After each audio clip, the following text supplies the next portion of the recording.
to solve equations that are called absolute value equations. Now listen guys, please take really good notes. This material usually gives students problems, so please work hard. Please copy down your heading for today, solving absolute value equations. Always try to have neat, sharp notes, okay? You should have your heading. You should have the lesson number so you know where in the book the notes came from. And you should write down today's date so that you know what day you took notes, okay? Copy down your heading, the lesson, and the date today.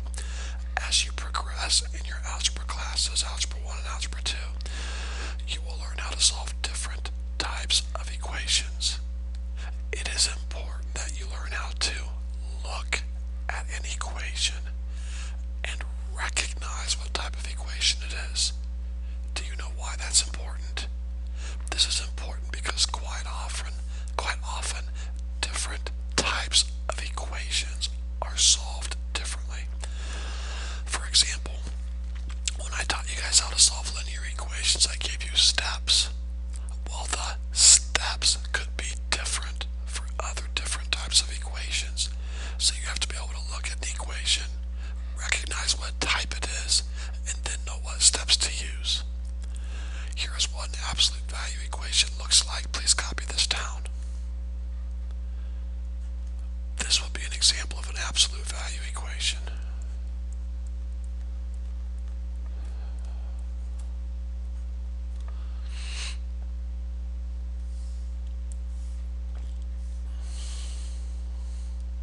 There. That is an example of an absolute value equation. Please write that down. Do you know why that's an example of an absolute value equation? Please write this down somewhere in your notes off to the side, because we have a variable. Write this down, please. Inside of the absolute value. That's why this is an absolute value equation. For example, this would not be an absolute value equation.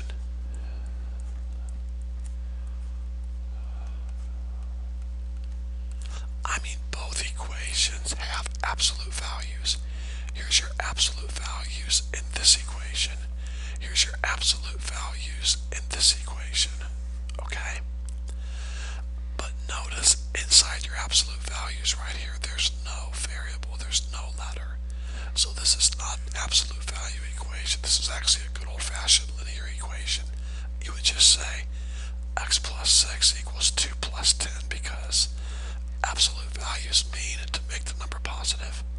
And there's a positive sign outside, so a positive is positive. And then you would solve the equation like you always would.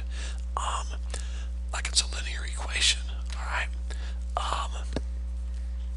Sorry, my cell phone just went off. Let me turn off the volume here real quick. Okay, there we go. Now, so moving on, this is an absolute value equation here because the variable's inside the absolute values. Okay, very simple. Alright, moving on. In a minute, I'm going to give you steps for solving absolute value equations. Please follow these steps in the order that they are given. Every year I say this, every year I teach this material. And there's always at least one student who doesn't listen to me. They don't follow the steps in the order they were given, and they miss the problems. I don't understand that, but it happens. Please don't be that student. Before I give you the steps, I want to appeal to your common sense and show you a couple of things about these types of problems, okay? So please take notes on what I'm about ready to write down. Copy this down, please. If I said solve this equation, obviously you would know one answer would be 6. Please copy this down. I'll copy all of this down, everything I'm writing. Because if you put a 6 in, the absolute value of 6 equals 6. But there's another answer, and most of you probably can see what it would be. Also, you would have negative 6 for an answer. Because if I put negative 6 in for x right there like this, I get out a true statement because the absolute value of negative 6 is 6. And that equals 6. Check. So just appealing to your common sense, I'm trying to show you why most of these problems will have two answers. And I would write that in your notes if I were you. Most of these problems will have two answers. Most absolute value equations will have two answers. Most absolute value equations will have two answers. Okay? Not all of them, but most of them. For example, you do not have to write this down, just listen.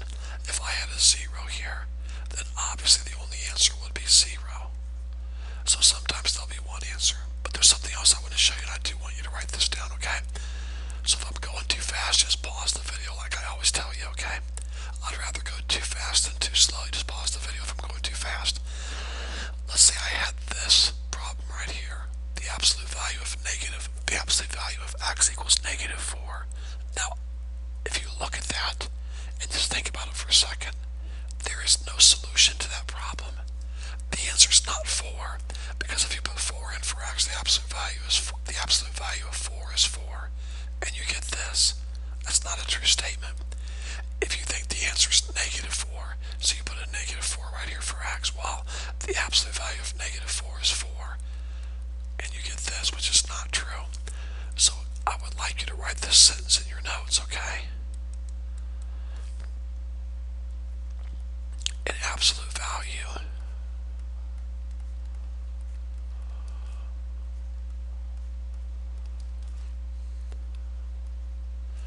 can never equal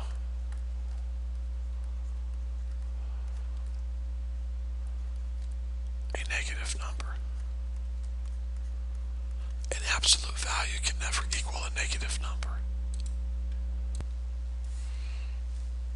Okay, so having gone over these situations here, let's move on. But let's review first. Most absolute value equations will have how many answers? 2. And an absolute value can never equal a negative number like this. If that happens, you simply put no solution. I'm not sure if you have any of these in your homework like that, but I could definitely give you one on a test or a quiz, and you have to learn to catch those, okay? Alright, moving on. Here are the steps. I am going to go fast, so you're probably going to want to pause the video and copy these down, okay? So here we go. Step 1, you isolate the absolute value. I will explain that later, what that means. Number 2, you check out the equation and make sure that there's a solution. I will show you what that means later. Number 3, rewrite the equation so that you have 2 equations. I will teach you how to do that and then solve each equation. Alright, so that's it. Here we go. Let's solve some of these equations. So if you're not done copying these, please pause the video and copy those and restart it when you're finished. Alright, here we go. Okay, step 1 says to isolate the absolute value. Now when I say isolate the absolute value, here's what I mean. Listen carefully. It means this thing right here has to be all by itself on one side. That's what I mean by isolate the absolute value. Okay? For example, don't write this down, just listen. Don't write this down, just listen. In this problem here, I want to isolate this. So that means I have a -5 I have to get rid of. Do you see what I'm saying? You want to have the absolute value all by itself on one side of the equation. So in this problem here, like most new lessons, a teacher starts off with an easy problem and builds up to the more difficult problems, okay? So here, the absolute value is already isolated. So step 1 is already done, alright? Step 2 says, make sure you have a solution. Now what do I mean by that? Well, let's go back a couple pages. Remember here. Remember, when you have an absolute value set equal to what type of a number? Negative number. The answer is what? No solution. So make sure that once you've isolated the absolute value, you check to make sure this number is positive. If this was a -5, you would stop and put no solution, and you're finished. Okay? So step 2 is done. We do have a solution because this number is positive.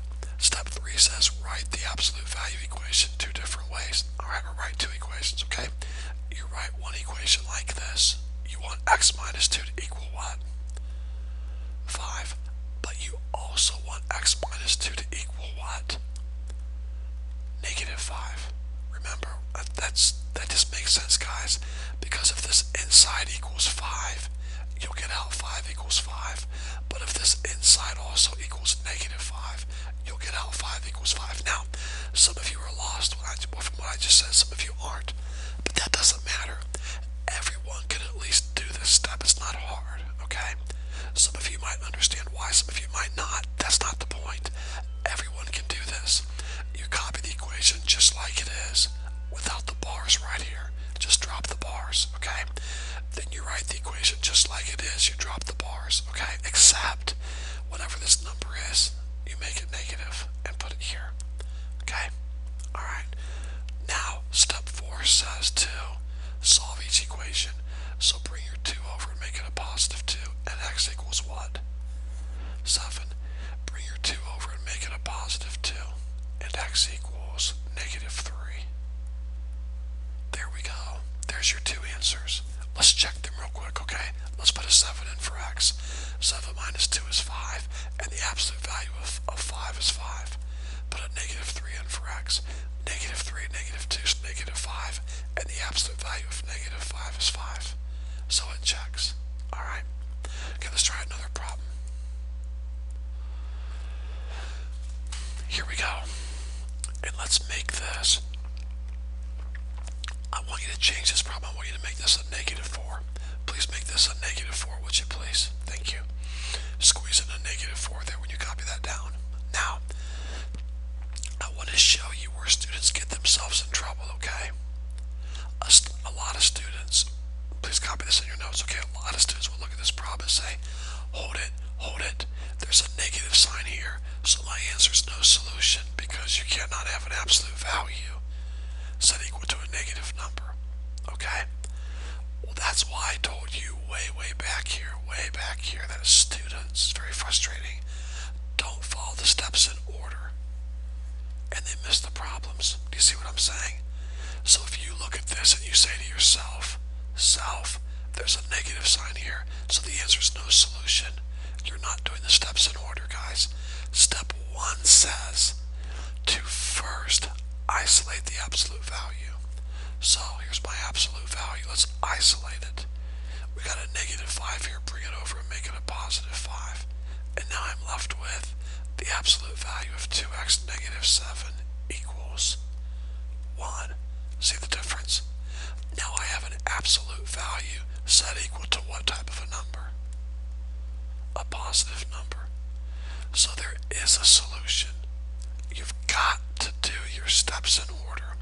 Step 1 is isolate the absolute value. Did we do that? Is the absolute value all by itself over here? Yes, it is. Step 2, check to see if you have a solution. Yes, I do, because this number is positive. Step 3, write 2 equations, okay? So we write the equation just like it is without the absolute value bars. Then we write the equation just like it is without the absolute value bars, but we change the sign of this number and make it negative. And now let's solve. Bring your 7 over and make it a positive 7. 2x equals 8. Divide both sides by 2 and x equals 4. Over here, bring your 7 over and make it a positive 7. 2x equals 6. Divide both sides by 2. X equals 3. There's my 2 answers. Let's check them. Put a 4 in. 2 times 4 is, let's erase all this so we can actually see the original problem. Put a 4 in for x right here. 2 times 4 is 8. 8 minus 7 is 1. The absolute value of 1. There was a negative. I'm sorry, don't forget. I told you to put a negative sign here. Okay, sorry, here we go. 2 times 4 is 8. 8 minus 7 is 1. The absolute value of 1 is 1, and 1 minus 5 is negative 4. It works. Now put a 3 in for x right here. A 3. 2 times 3 is 6. 6 minus 7 is negative 1, but the absolute value of negative 1 is 1, and 1 minus 5 is negative 4. It checks. Alright? Okay, moving on to problem number 3. Please copy that in your notes. I'm going to move on. If you want to try this on your own, feel free to. You can work ahead or watch me, but if you work ahead, make sure you check your answer and make sure it's correct. Okay, step 1 is to isolate the absolute value. Here's my absolute value. I've got to isolate it. So I'm going to bring the 5 over and make it a negative 5. Alright? So I'm left with the absolute value of 2x minus 11 equals negative 3. Check. Step 1 is done. I've isolated the absolute value. It's all by itself on the left side. Step 2, check to see if I have a solution. Well, I have an absolute value set equal to what type of a number? A negative number. So we stop right there. We realize the answer is what? No solution. No solution. So we're finished. There's nothing else we can do. By the way, that's way back here in your notes. Right here. An absolute value can never equal a negative number. Cannot happen. It's no solution. Alright. Okay, moving on to our last problem, and we're finished. Here we go. Step 1, isolate the absolute value. Okay, now, here's my absolute value. Don't get confused by that 5. That 5 is not part of the absolute value. So I have to get rid of a 5, and I have to get rid of a negative 3. Okay? Save the 5. Save the 5 for last because it's multiplying times the absolute values. Save it for last. So bring the negative 3 over and make it a positive 3. So now you're left with 5. Absolute value of 2x plus 1 equals 15. Now, step 1 is not finished. My absolute value is right here. It is not isolated. I've got to get rid of the 5. If I had this, 5 times x equals 15, I wouldn't move the 5 over. I would divide both sides by what? 5. Correct. Well, it's the same thing here. A lot of students want to take this 5 and move it over. But it's multiplying times the absolute value. The only way to get rid of it is to divide by 5. Divide by 5. They cancel, and you're left with the absolute value of 2x plus 1 equals 3. Now step 1 is finished. I have isolated my absolute value. Step 2, check to see if you have a solution. If this number is negative right here, then you stop. You're finished. The answer is no solution. An absolute value with a variable on the inside cannot equal a negative number. Okay? But we have a positive number here, so we're good. Step 3, write 2 equations. So my first equation is 2x plus 1 equals 3. I write the equation just like it is, just like it is without the bars. Now I'm going to write the equation again just like it is without the absolute value bars, except I'm going to change the 3 to a negative 3.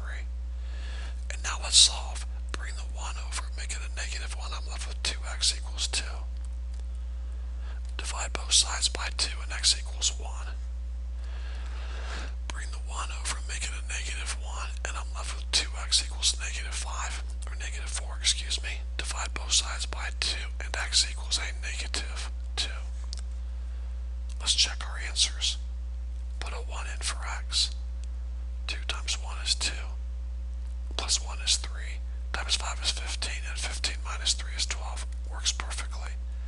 Now let's put negative 2 in for x. Alright. 2 times negative 2 is negative 4. Negative 4 plus 1 is negative 3. So I have a negative 3 inside my absolute value. Okay? The absolute value of negative 3 is positive 3. 3 times 5 is 15. 15 minus 3 is 12. And there's your answer. If you will follow these steps, students, you will be fine in the order they are given. Alright? I hope this video has been a help to you. If you have any questions at all, don't hesitate.